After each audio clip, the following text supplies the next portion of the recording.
Now, as we sit here and take a look, Chiefs, Bills, 42-36.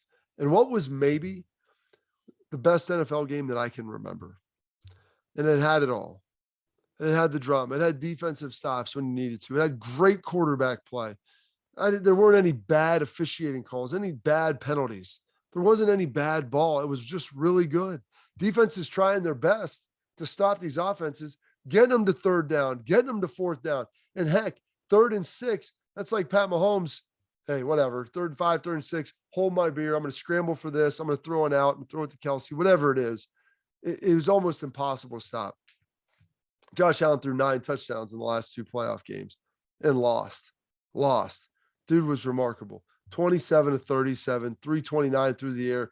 Mahomes, 33 of 44, 378, 3 touchdowns. Both the guys play a clean game, no interceptions. My goodness. And both of them used their legs. And this is what we're seeing now in the NFL. If you're going to be a statue quarterback, you better be great. Tom Brady's great. Matt Stafford, he'll scramble a little bit, but he's great. But most of these guys now coming up, we've changed the quarterback position to be more of an athletic position. So you get guys like Josh Allen. You get guys like Pat Mahomes because running around and buying time is beneficial for you. And then being able to scramble and pick up yards. And so as good as it is to be able to play from the pocket, and that's still a prerequisite because you have to stand in there. And Josh Allen threw some strikes, man. Standing in the pocket, play action, drop back, delivering the ball right where it needed to be. Did it multiple occasions. But then he also did it with his legs. Him and Pat Mahomes, 68 and 69 yards respectively.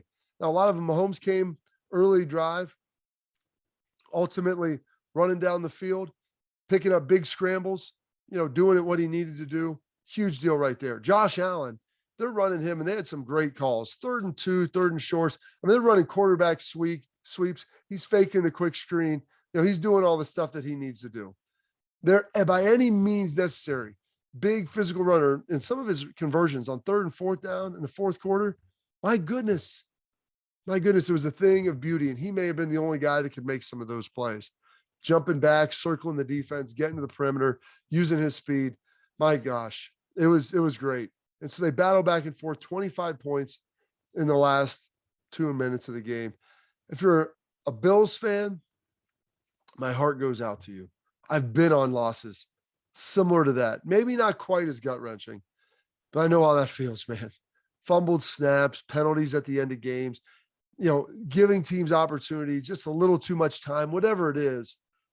And you lose the game and it's the end of the season. You just go walking to the locker room thinking, how did we lose that game? How did this just happen? And the thing is, you got a whole year. Like, it's not, you just don't fast forward and get back to the divisional round and you're not in the last drive again.